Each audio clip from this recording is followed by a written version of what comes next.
I know. Shut up! It's going. Yeah, so this morning, let me call out a couple people first.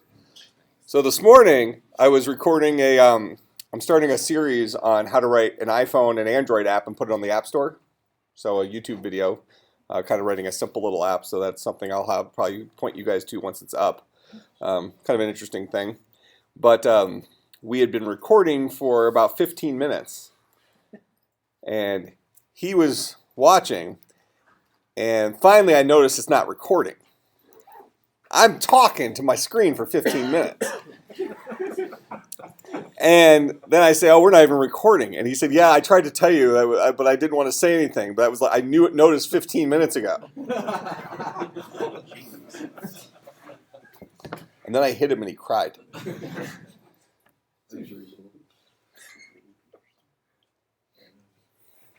What you're All right. saying is you pulled an Adrian.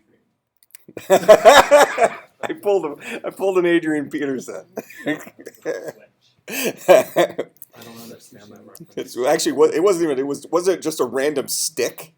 Yeah. Yeah, I don't even think it was like built to hit kids. I think it was like, yeah, but I mean, a switch isn't a switch like a molded, like you took wood and you made it into something like with holes in it and stuff like that for like effect. I think it's like a paddle. Yeah. No, I mean, this was not that. This was like, I'm going to run out in the backyard and find a stick. Oh, so this is for you, Ryan. Yeah. Got it. Oh. Actually, both these lines. Okay. Got it. String, number plus number. Got it. All right, so let's look at this homework assignment.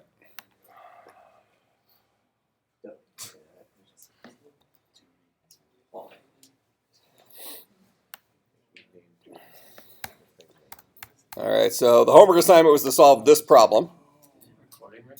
Yeah, it is. It's just on a different screen. See, that's what I thought. But he asked. Well, I didn't want to ask in the recording because then it would have been like Star for the day. You can edit. You can dub that stuff out. Yeah, I know, but it would have. Yeah. Wouldn't have been as smooth. Yeah, you can't dub out the 15 minutes I was talking to myself. I was thinking about getting out my iPhone and just recording your audio and then kind of like pasting it later. That would have seemed junky. It's okay, if you talk to yourself, it's just, I mean, as long as you don't answer yourself back. All right, let's solve this problem. All right, so you were supposed to write a method, right? Yeah. You didn't even write a method. Did he just do the math? Huh? No, he did more than that. No, he just printed a number. No, he actually did math. You just didn't parse. All right, so we're going to go ahead and write a method. Let's call this, it's going to return an int. We'll call this Parse Map. Take a string s as a parameter. Now our string is going to look like this. We need to get this number, and then we need to get this number. And we want to turn those into numbers, so we can do math with them. We have a tool for taking a number like 13 in a string format and turning it into a number by saying integer.parseInt. We have a tool for taking a string like 5 and turning it into a number by saying integer.parseInt. We have a tool for finding the location of a plus sign in a string. We have a tool for getting part of a string called substring. We have a tool for getting part of a string called substring. So first thing I'm going to do is I'm going to find out the pause of the plus sign.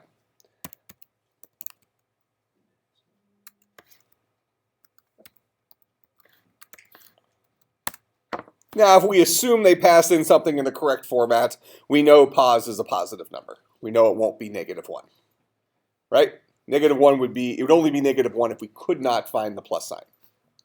So pause is now the position. So if this were the example, and I want to reiterate this, if this was the example, so many times I see people just hard code crap in here. No, this is a generic string. How many characters in this string?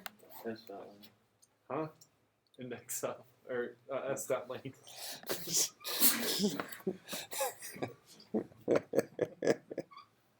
Wow. All right, so in any case, this string holds some value. We know that value will have a plus sign. What's the position of that plus sign? It's s dot index of plus. If this were the example, this is bucket 0, bucket 1, bucket 2. The index of plus in that string is 2. That makes sense? So pause would hold a 2. Now we're going to get string first num is equal to s dot substring 0 to pause. That'll get us everything from the beginning up to but not including the position of the plus sign. String second num is equal to s dot substring. We're going to use the other version of substring, the one that goes from a certain position till the end. So we'll say pause plus 1. Then we'll return integer.parseInt first num plus integer.parseInt second num.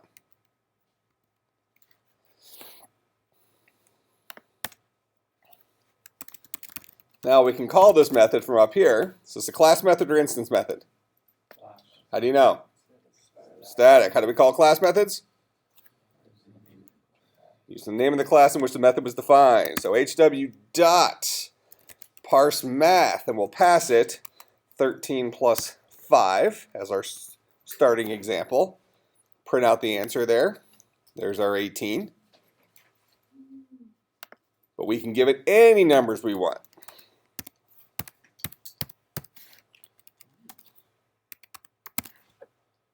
Doesn't matter how big the number is.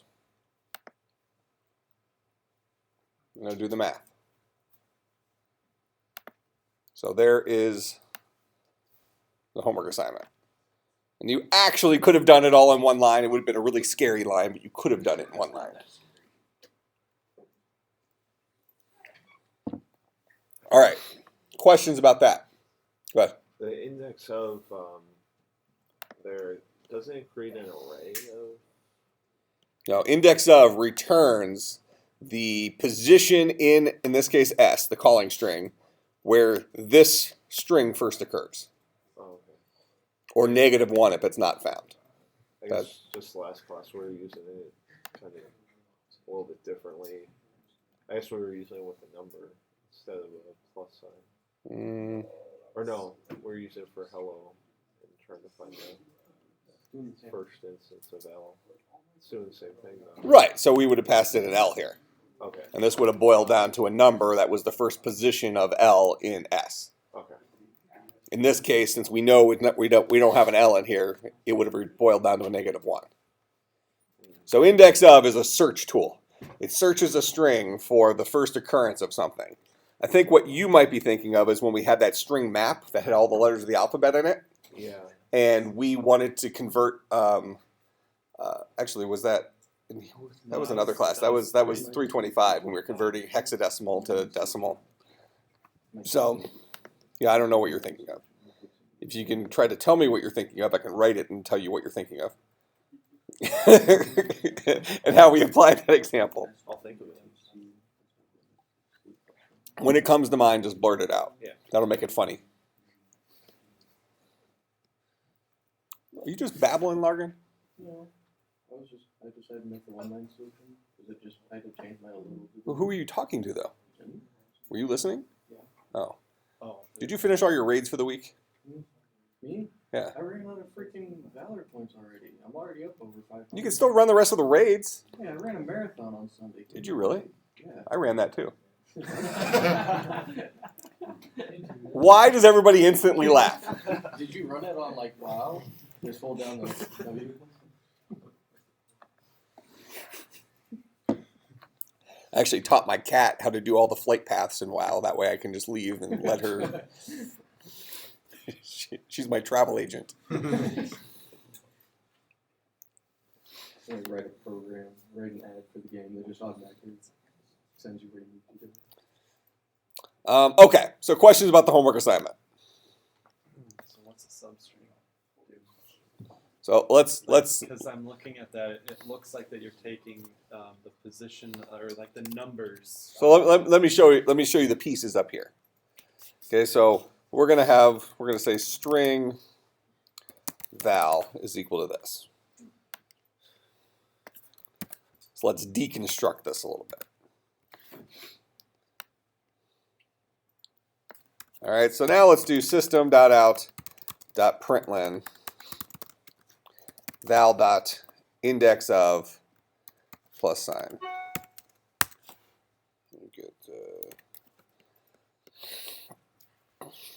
All right, so this is for sixes. So this is going to print out a what? This is bucket 0, 1, 2, 3, 4, 5. So the plus sign is at position 5. So this will boil down to a 5, the position of the first occurrence of the plus sign. All right, so there's our 5. All right, so now let's look at the substring. So if I do system.out.println val.substring, and actually let me put this index of inside of a variable.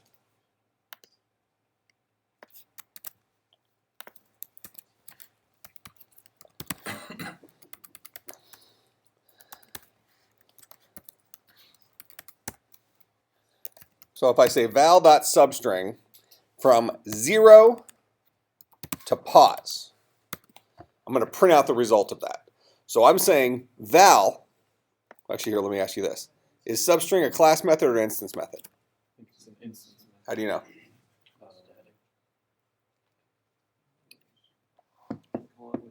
Yeah, you're not calling it with the name of the class. I'm not calling it with a name of any class, not necessarily this class. Because I didn't write a method called substring, right? So substring lives somewhere else. So I'm either calling it with a class name or I'm not. In this case, I'm calling it with an instance of a class. So substring must be an instance method defined within the string class. So I'm calling it with val. Static would only be a definition, right? See, I paid him to get the answer wrong. So he usually gets it right. How much did you pay him? Some of us want to know. Bitcoin. How much? It's falling. What's that?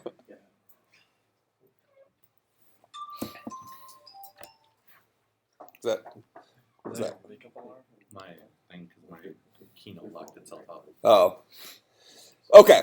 So, anyways, are you paying attention? Yes. All right. So, val.substring, I'm going to print out whatever substring returns when I call it on val, passing it the beginning index that I want to start with and the ending index non-inclusive. So, this is going to give me everything from here to here. That's the part of the string. That's the substring I'm going to get from bucket 0, which is right there, all the way up to, but not including bucket pause. Okay? That's how substring works that's the first version of the substring. That's the first half of that string. Make sense? Yeah. Second half of the string, we have a second version of substring. Val.substring. So there's a version that just starts with the begin index and goes all the way to the end, including the end. So my begin index is going to be pause plus 1. Everything after the plus sign. So this is going to get us the 1301.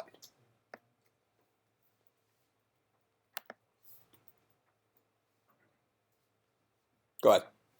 I was wondering if other languages also have like built-in functions like substring.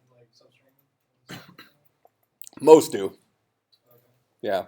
C# definitely does. Objective-C does. I would say most modern-day object-oriented high-level languages do. Okay. Do you have a specific language in mind? I was thinking C++. C++ probably doesn't have it built into the language, but there's something with C++ called the Standard Template Library, STL, that I'm sure has it in there. The Standard Template Library introduces something called C strings. Strings by default in C++ are implemented as char pointers, character pointers. Arrays of, so it points to the beginning of a character array. But the Standard Template Library kind of existed in the time period between C++ and Java and C#. So kind of like, okay, things are broken with C++. We don't have anything better. So somebody released this library. It was an open source library called STL, Standard Template Library, that had a bunch of conveniences in it. And one of those conveniences was something called C strings. And C strings let you deal with strings more like we're dealing with strings here. And I'm almost certain that there's a substring function for it. So start off looking at STL, and then look at C strings. All right, other questions? All right, so should have been an easy assignment. Well, next question is, what if we wanted this to work for more complex formulas? Well, let's start off by saying, what if it's all addition? So instead of it just being something like this, what if I allowed there to be multiple plus signs?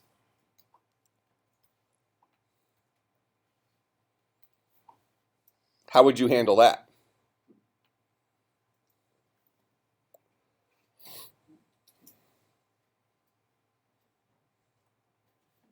Knowing only what you know now, if you had to write this method, parse math, to take in a string that looks something like this, where you were guaranteed for it to always be a plus sign, but it was 2 numbers, or 3 numbers, or 4 numbers, or 5 numbers, you could keep going on. You could just set it in a loop where every time it goes through the loop, it'll pretty much do what the one we made already did. It'll check to find the position, parse empty before the plus sign, and then add that to like another variable int, and then it'll run through it again after the plus sign.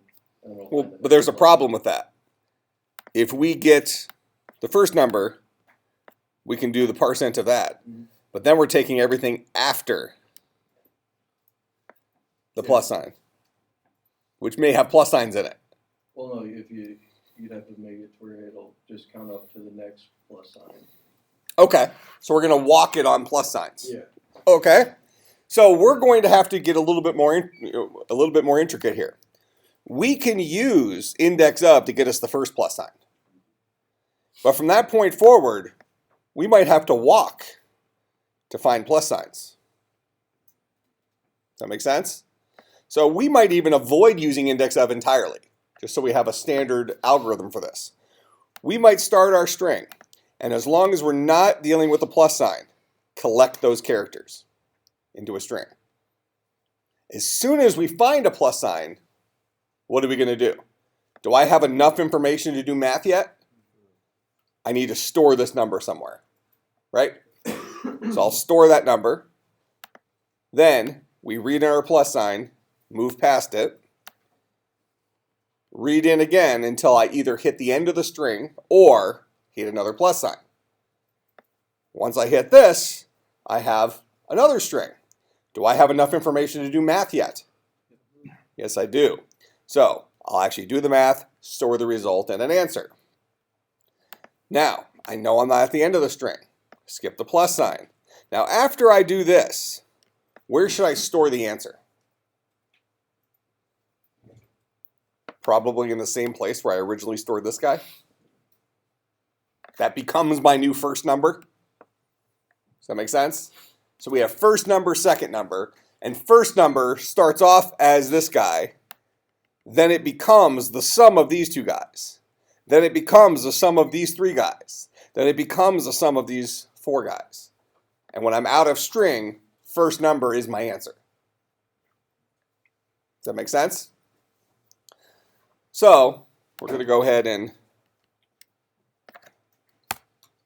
write this again. So we're going to have a string first number. We'll start off as the empty string. String second number. We'll start off as the empty string. We're going to have a loop that goes through our string. How many characters are in S? S dot length number of characters.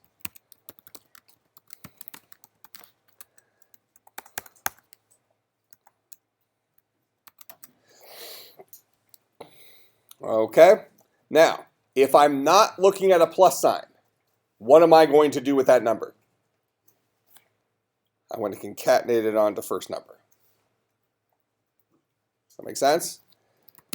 If s dot char at I is not equal to a plus sign, if I'm not currently looking at a plus sign, then I'm going to say first number is equal to first number concatenated with s dot char at I. Keep the character. Else. I'm only in this else when what is true? With plus sign. S dot char at I is a plus sign. Now, do I have enough information to do math? How do you know? How do I ask the question, do I have enough information to do math?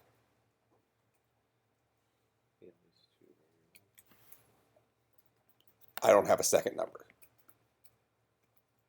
So if I'm looking at a plus sign, that's the only way I'd be in this else. I must be looking at a plus sign.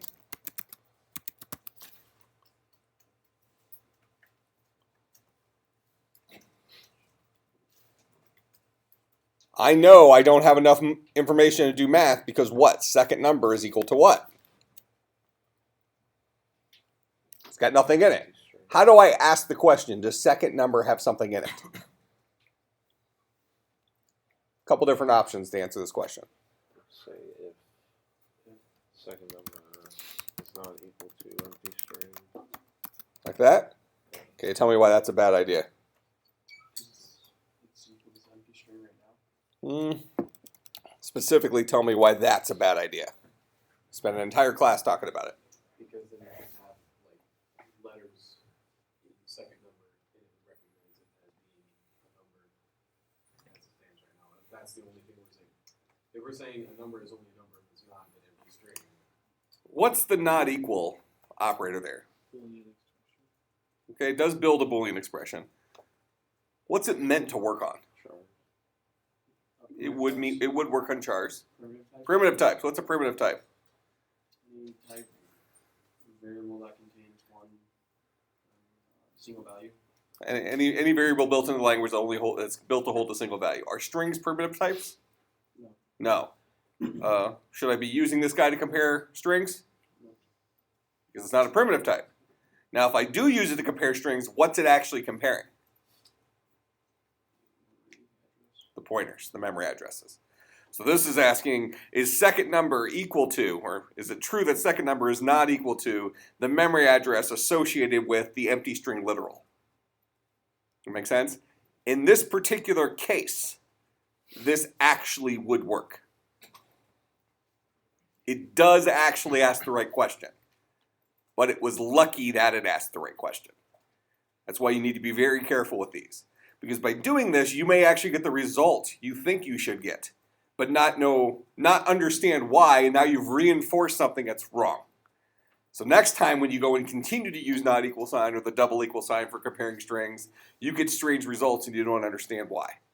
Should never, ever, ever, ever compare strings using the primitive Boolean operators unless you specifically are asking the question, do these guys have the same memory address? That's the only time you should use the primitive Boolean operators with strings. So, having said that, how do I ask this more better? Most bestest, if you will.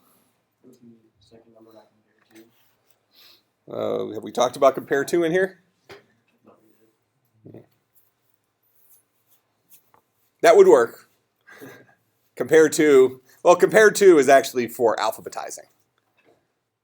Compare to returns a value less than 0 if one value is, if the calling value should come before the value you passed it, greater than 0 if it should come after, or 0 if it was the same. So you could actually use compare to, which we have not talked about, and that doesn't count what I just did. So using only tools that are in your Java toolbox. In the future, we should do like the little Mario toolboxes, and everybody should actually have a Java toolbox where like you actually have little cards in it with the stuff you know. So you mean like note cards? Well, no, the stuff you're supposed to know. It'd be just like in high school when you had the people who had the flower babies. right? When they have to take care of they still do that, don't they? Or do they actually have real children now? My high school had robotic. Yeah. Are you serious? Yeah. Yep. Really? We literally had a student, his brother, hook it up to like jumper cables because it wouldn't stop crying. It's like a doll with a speaker. Yeah. Just It's randomly. fucking annoying as hell. That's And sometimes you do everything, they'll just cry the entire period. oh my god. Horrible. It's horrible. We didn't have that when I was in high school. I carried bags of flour. Or things. You were replaced, man. I can't even imagine that. So like you would be in real class, like other classes like math and stuff like that, with a robotic baby crying. They don't see all the stuff you do. They just have a timer on the computer that says how long it was crying. Yeah. Which makes you look like a terrible parent. There's all sorts of tricks, like, to feed it, it's just a magnet, so you just take a magnet and, like, stick it to it and you can walk away. Some people found hacks. I didn't know this was real. I thought this was just something that happened in sitcoms. No, it's real. No, it's real. Yeah, I'm like in shock right now. It was a horrible experience. Did you have to take that class, or you just had to sit with people that were? No, I had to do that. Oh, really? Yikes. Maybe actually, maybe that is a new thing too. When I was in high school, only the girls had to take that class. Really? Yeah. Oh, my high school, we could get exempt. Yeah, I'm not saying that's right. I'm just saying that's how it was. I refuse to answer the question whether I was right or not. How could you get exempt? Parents had to write a letter Write a letter saying my kid doesn't need to know how to take care of a kid? saying that they don't need to take the class. I see. Man. We know he's not a good parent. I grew up in a town, though, that had, like, one of the highest, like, teen pregnancy rates, though, so. I think every town has the highest teen pregnancy rate now. Just ask. It's a small town. All there's to do there is drinking. I can see some student taking their robo baby and tying a cinder block to it and throwing it into the campus pool. That'd be a good idea. It's no longer talking to the system. Must be good. The jumper cable idea somebody did was pretty good. Just blew the thing out, like shot it thing off. Okay, so How do we get on that topic? how did we go from how do we compare second number to the empty string to tying a cinder block to a robo baby? That's a good segue. All right, so since compare to is not in our it's Mario Toolbox, right? That was it. That was the flower baby, robo baby, cinder block in the pool. Makes sense. So that would be a funny thing to put on Facebook. My professor went from computer programming today to tying a cinder block to a baby and putting it in the bottom of a pool. Okay. So what is the most bestest way of comparing second number to the empty string? Equals. Who? It's equals. Dot equals method? Yeah. So you could say that. If second number is equal to the empty string, that compares them for content. Okay? But I'm not going to let you use that one.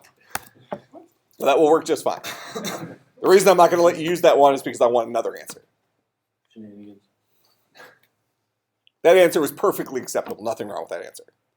Give me an alternative way of knowing whether or not second number is equal to the empty string. I want you to think outside the box a little bit. Talking bottom of the pool cinder block style. That jumper cable style. It's a Christian university. Microwave. How many characters are in the empty string? That's not length. Was 0. Okay, so I could say if second number dot length is equivalent to 0, isn't that also asking is it the empty string? Yeah. So both of those are equivalents. The same end, but different means to the end, right? Okay, so any way you cut it, regardless of which of those two you'd like to use, we can say this if statement says, does second number have anything in it? We will be in here true if second number is empty. So if second number is empty, that means we do not have a second number yet. We're going by this example. We've read this guy into first number. We just hit the plus sign, but now we do not have a second number yet. So we're not ready to do math. So what do? We are not ready to do math.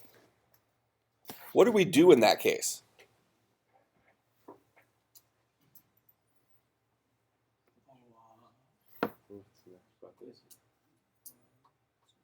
Okay, well, we're definitely going to go to the next bucket, but if I go to the next bucket and it's not going to be a plus sign, what am I going to do? You're going to start collecting those numbers again. Start collecting them on top of first number. Yeah. But I already have crap in first number. Well, no. You put it in the second number. Ah, so let's set second number equal to whatever is currently in first number. So you're just going to move first number to second number? Well, this was your idea. Are you asking me? It's kind of risky. So initially we built up our first part of the string inside of first number.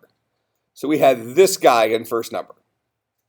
Then we hit the plus sign and we asked, does second number have anything in it? We decided no, we cannot do math yet. So then what we can do is we can take this number and go ahead and load it into second number.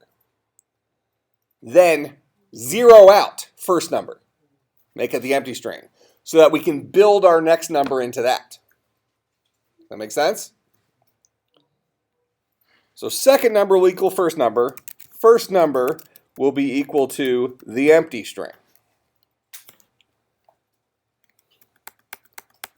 Okay, that's what we're going to do if we hit a plus sign, but we're not ready to do math. What if we are ready to do math? Yep. Could you just split the string using the plus sign and split the string and get only the numbers and You want to split the string? Split this? How?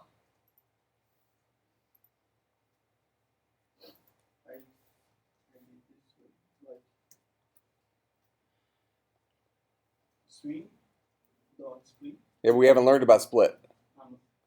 Sorry. Yeah, haven't learned about split in here. But yeah, that would have worked great.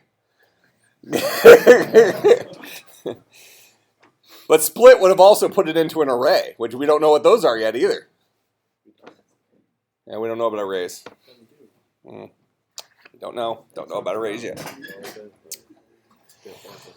Yeah, great idea. That would make this so much easier. All right. So, if we are not ready to do math, let's load whatever's in first number into second number, zero out first number so that the next time around we can build up our next number inside of first number. Okay? Otherwise, we are ready to do math.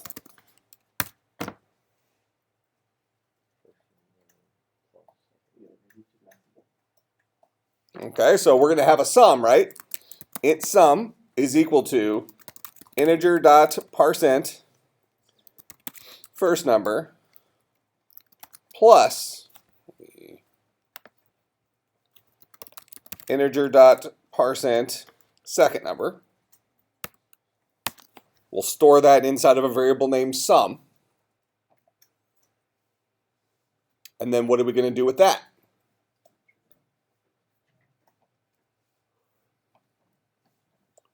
So I have sum, and once I have sum, I need to go build up my next number. So you reset first number and second number empty string.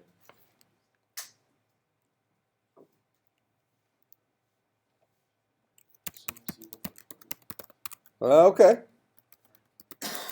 We'll go with that route. So we'll say first number is equal to sum. We have to make it into a string, right? So we'll concatenate onto the empty string.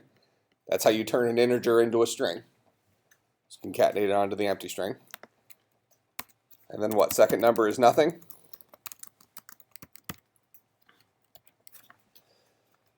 But then we're going to spin back up here, and we're going to start hitting numbers again.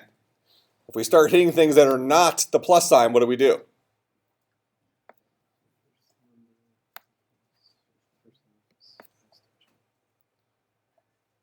we start building stuff back onto first number. So we're going to be destroying our sum by adding extra digits onto it. So really, we probably want to put sum inside of our second number. That's the next guy we're going to add, right? And set first number equal to the empty string.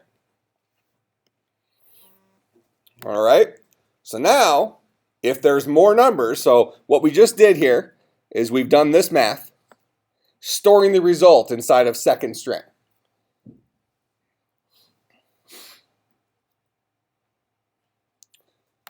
But then we're going to hit this. What do we do when we hit a plus sign? So the question is did we need to put it in second string? If I'm looking at a plus sign and second number has a length of 0, what do I do with it? Set it equal to whatever first number is, 0 add first number. That's what we did right here. But we actually did it a step early. Because if this string has more crap in it, I'm going to hit a plus sign next. If it doesn't have more crap in it, our answer needs to be stored inside of first number.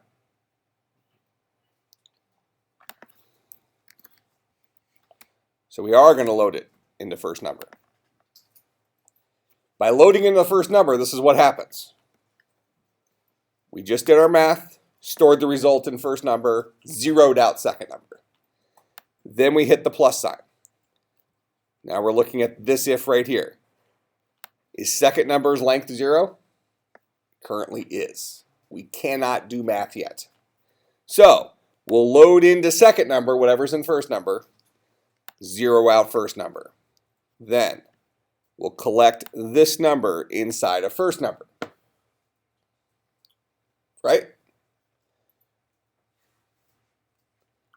Then we hit a plus sign. Is the length of second number nothing? Nope. So we'll hit the else. We'll do our math. We'll set first number equal to the sum, second number equal to nothing, spin back up. But wait a minute. When did I actually see the plus sign?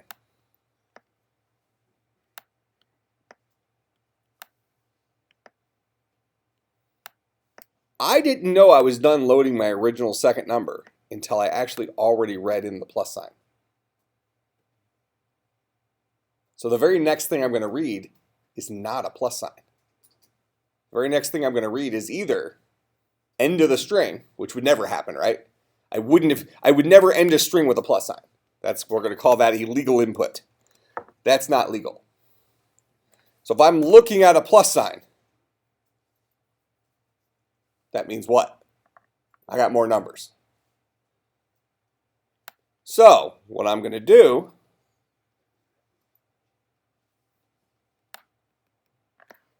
is I'm going to switch it back and put it in a second number. Which of these is right? So let's follow this. We just did our math. We're going to put the sum inside of second number, zeroing out first number. When did we do our math? When we read in that plus sign. So when we spin back up, we're going to hit this 1, not the plus sign. We already hit the plus sign. Is it true that I'm not looking at a plus sign? That is true. So we're going to start tacking stuff onto first number. Okay? So we'll tack the 13 onto first number. Then we hit the plus sign.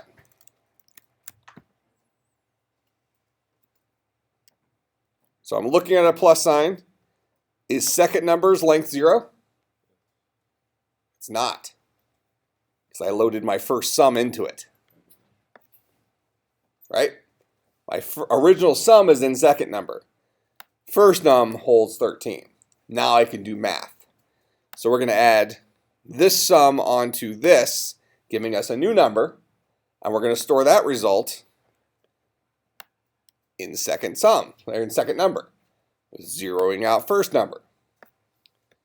Now I would have only hit that if I was sitting at this plus sign. So now we loop back around. We get the 4.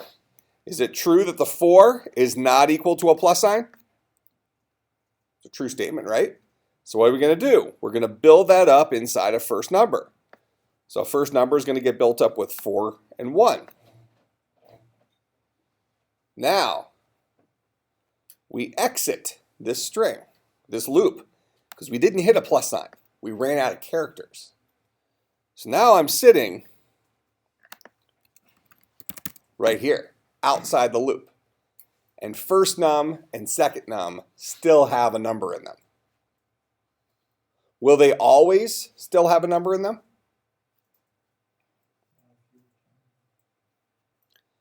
What if my string ended just here? What if that was my entire string I have highlighted?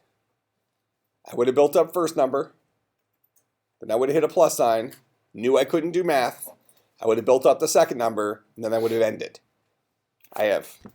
Those strings still have values in it. I haven't done the math yet. So in the end, I need to return the sum of my two numbers. Will I ever have one of my numbers with the empty string in it using our current algorithm when the loop is done? Or will there always be something in our strings? This is num1. This then becomes num1 as this guy became num2. This became num2. Num1, do the math. Num2. Num1, do the math. Num2. But I didn't actually do the math until the very end. So in the end here,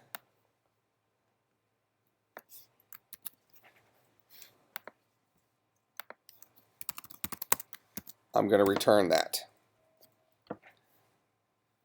The final sum, whatever's in num1, or first number, and whatever's in second number.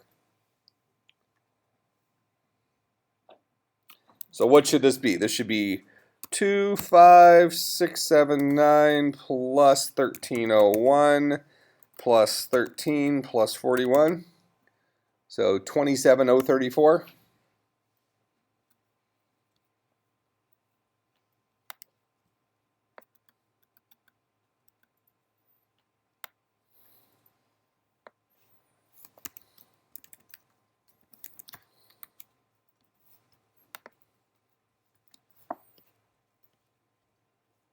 That makes sense? Now, that was a fairly complex algorithm, wasn't it? But now, all hard programs are made up of a bunch of easy parts. Make sense? There's nothing individually difficult in here. It was how we put all the individual pieces together to solve an interesting problem. All right, question about that. What if we wanted this to work for things other than just plus? What if we wanted it to work for minus and divide and multiply? Would you change it just to a minus sign? I want it to work for all of them. For instance, I want to be able to do this plus that minus that times that. I want to be able to write stuff like that. Write an if statement for each sign. Or you could just add or s-rf is not equal to any of the other ones. Okay, well, let's go this route. If I hit a plus sign, I know I'm doing addition next, correct? But what if I hit a minus sign? I know I'm doing subtraction next. Then you have to take into consideration order of operation. The order of operation makes it substantially harder. So let's leave order of operation out. We're just going to do this left to right. No order of operation. So could you just like categorize like each math part by the sign or the operator that you use? So like you have a function for plus, and after that gets finished, you can do another function for minus as it continues walking through the string. So like through the first string, you would add in this case, and then you say if there's anything else beyond this part, if it goes with a minus if it goes with a times or a divide, then go with this for loop or with the loop that we've been writing. Let's say I needed a method. It's going to return a Boolean. And let's say this method was called isOp. And this method returns true if C is a plus, minus, times, or divide.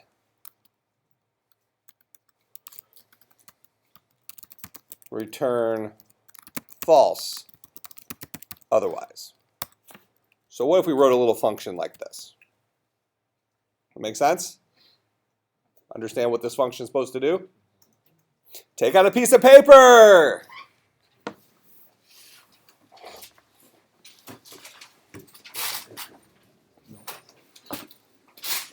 Simple little function with a return statement.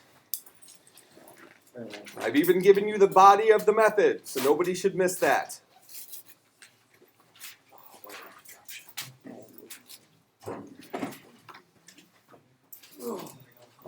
Write a method called isOp that takes a char as a parameter and returns true if that char is either a plus sign, a minus sign, a multiplication sign, or a divide sign. If it's none of those, return false. Write that method.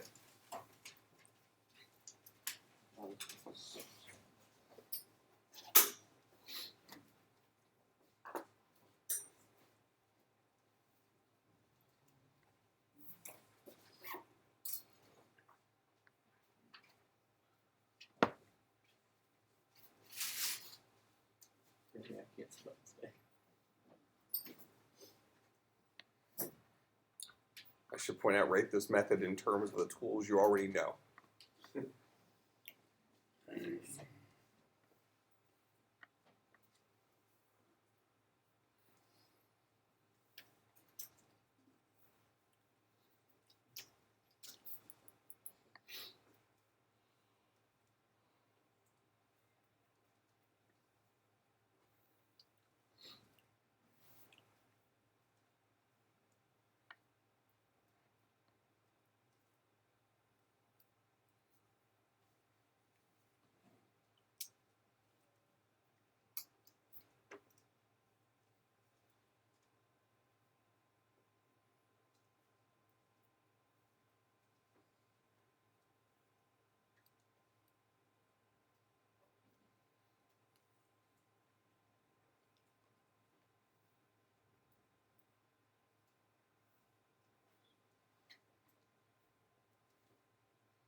Now, 2 more minutes.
Mhm.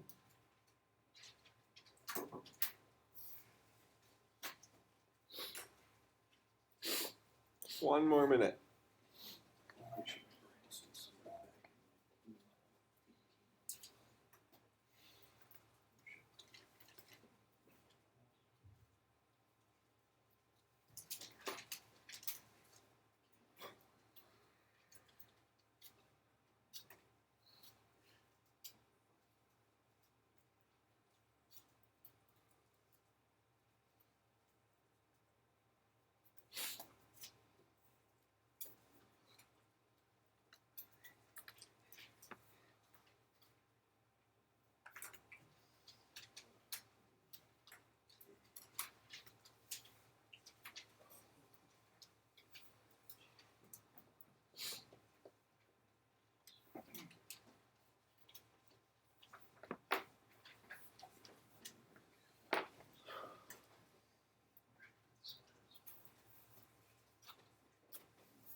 All right, let's have them.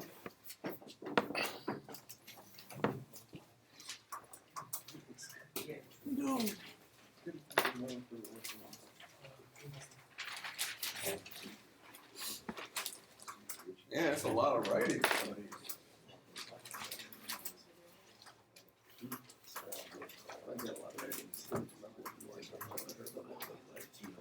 Four.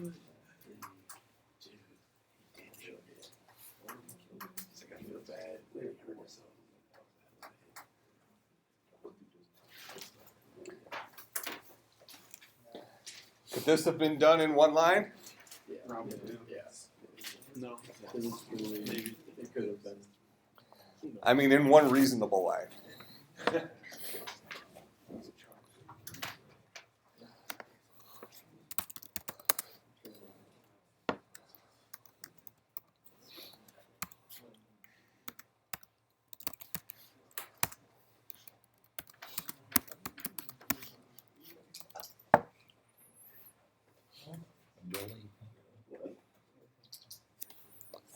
Here's all of our operators. Oh, this is underscored instead of that. Here's our operators. I'm going to get the index of that character in those operators. It is one of those, as long as it's not a -1.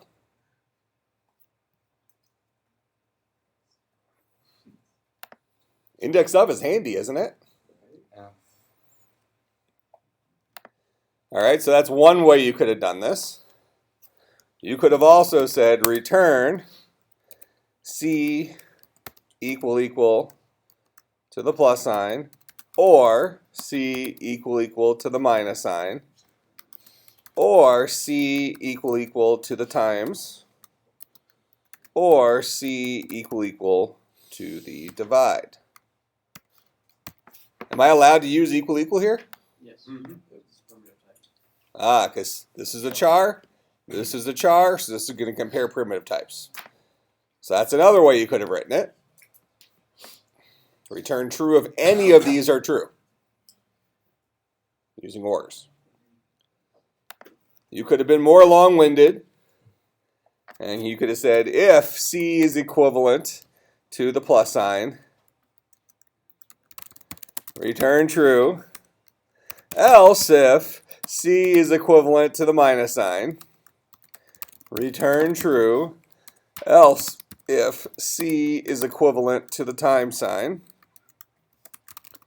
return true, else if C is equivalent to the divide sign, return true, else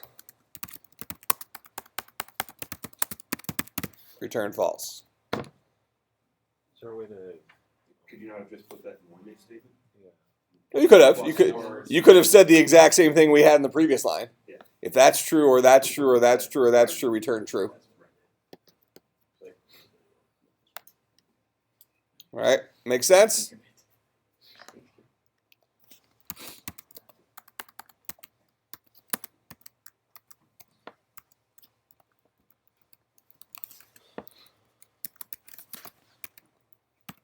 But But I would say that's a pretty convenient way of writing that. Now, are we allowed to call the index of method like this? Yeah. Why? Because when you would normally put a string in, usually the string has a value, and you're just putting a string in manually, basically. So that string would have resolved to the value it contained anyways. So this is an instance of the string class that we're using to call the index of instance method. But you know the problem is that you don't store that, so you'd have to type it in. Correct. Yep. All right. So we have a function now called isOp, a method called isOp. And this guy will return true if we're looking at an operator and false otherwise. So right now we're always asking, am I looking at a plus sign? Or am I not looking at a plus sign? Really, we want to say if I'm not looking at a operator. How do I say that? How do I change this to say if I'm not looking at an operator?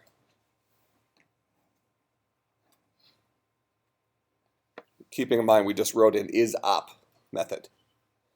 Class method or instance method? Class method. How do you know? Because it says Boolean. This says Boolean? Oh no, static. This is a static. How do I call class methods? Using the name of the class in which the method was defined, HW. So this is going to be hw.isOp. How do I ask the question here? Am I not looking at an operator? Homework that is up of the char. C. So in this case, the char is s.char at I, right? That says I am looking at an op. Is not equal to, is false. All right. So if that guy is equal to false, could I have also said if not this guy?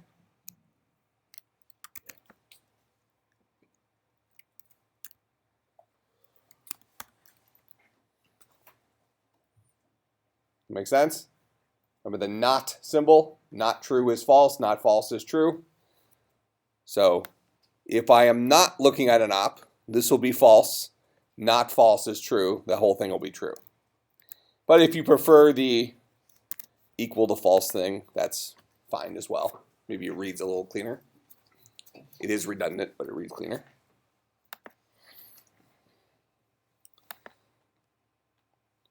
All right, so now I'm not looking at an operator, so we're going to build up our number in first num. Otherwise, I must be looking at an operator. If I'm looking at an operator, I need to remember which operator it was. Correct? I need to know which operator it was. Well, do I need to keep track of the last operator I saw? Maybe I keep a char curop. Aren't you returning it then? Huh? Aren't you returning whatever? I'm not returning the operator. Oh, okay.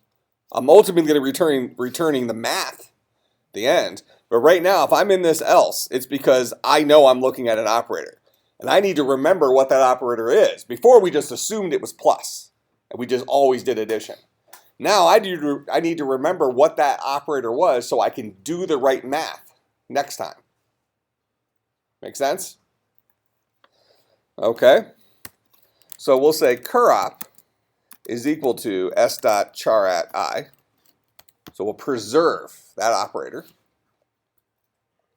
Now, if second number dot length is equal to 0, we're not ready to do math yet. So I'm going to build something up and move on and start building up first num. Otherwise, I am ready to do math. Now, I don't necessarily just do addition.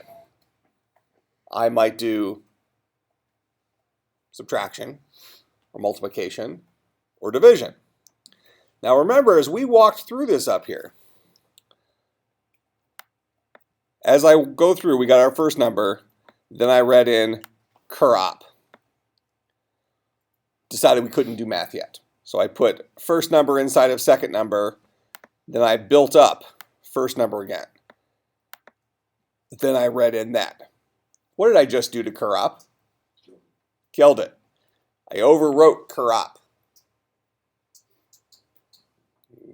You can't do that, because that curop is actually the next curop.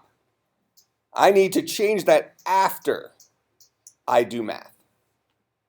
Does that make sense? So inside here, I'm going to set curop equal to the current operator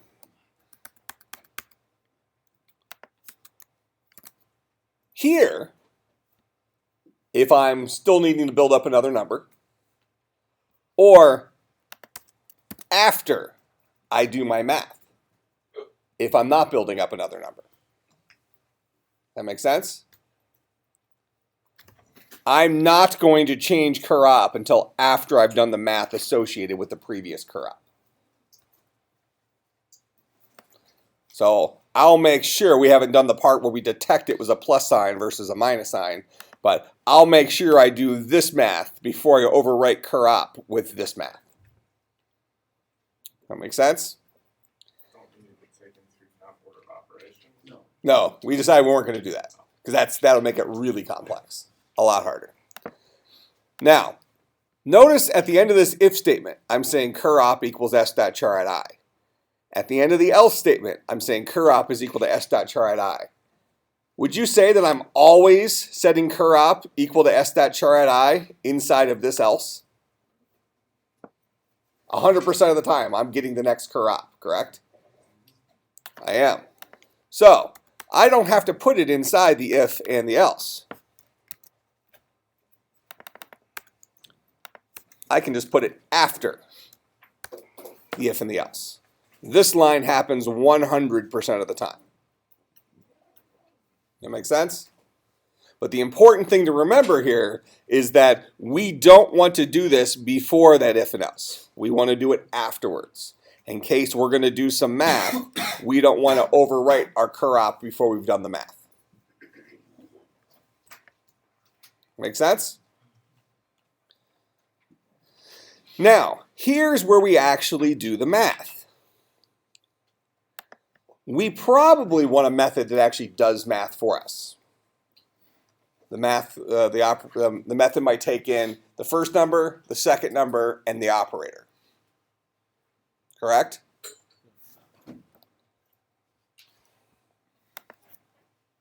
So it's going to be a class method. It's going to return an int, the solution to the math. We're going to call this do math.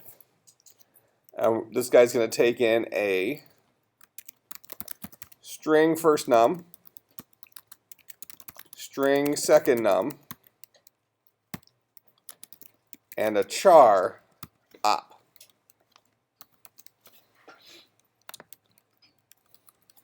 And it will perform the appropriate math on the first num and the second num. So if op is equivalent to a plus sign,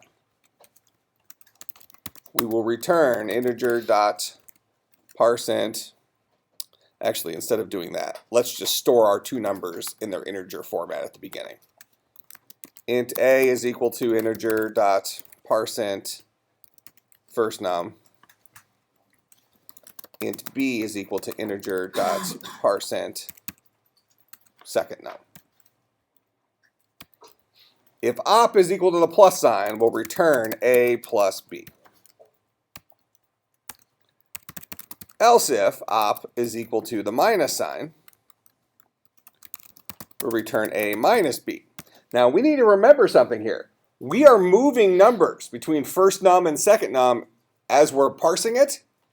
Well, we need to remember that second num is actually the old first num. So for subtraction, we need to make sure we pass our numbers in here in the right order.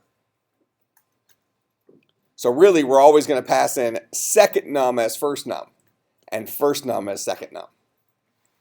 Those two are reversed because of the way we're building our numbers. That make sense?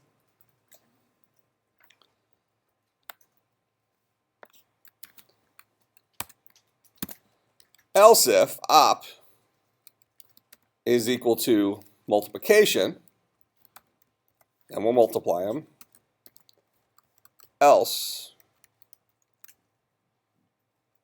it must be division. So we'll divide them. And remember, this will be integer division because we're working with ints. It'll truncate the decimal point, not round. All right, so this will return the math.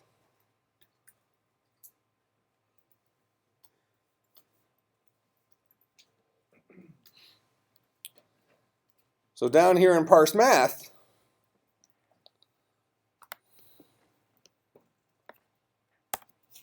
we're going to say int answer is equal to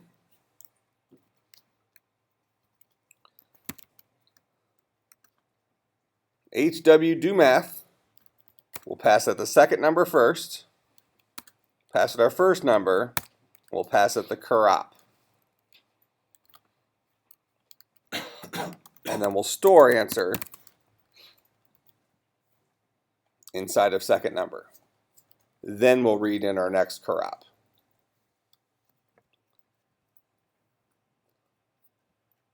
Finally, at the very end,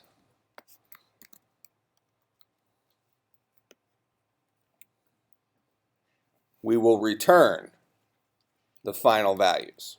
Now notice it's not happy about curop because curop may never have been initialized to a value. So we'll just go ahead and start off as the question mark.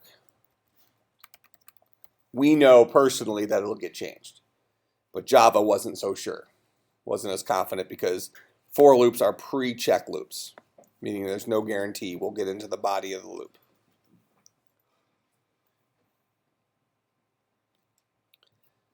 All right, so let's test this. So this is 2569, 25679 rather, plus 1301. That gets us that number, 26980. Minus 13 gets us 26967. Times 41, which gets us 1,105,647. 1,105,647. That make sense? All right. Now, study this stuff. We will have a programming quiz at the beginning of next class. Obviously, it won't be complex like this, okay? But I very well might ask you to do something with spinning through a number and doing something with it, okay? So I'm going to ask you to put some of the stuff together that you've been doing in your homework assignments. So for example, this is op would be perfectly acceptable. I will probably make the quiz question a little bit harder than this, but not substantially. It could be something more along the lines of this. We're doing the math. So somewhere in that range of difficulty. Is there any way you could copy and paste that code into a document or something, everything like that?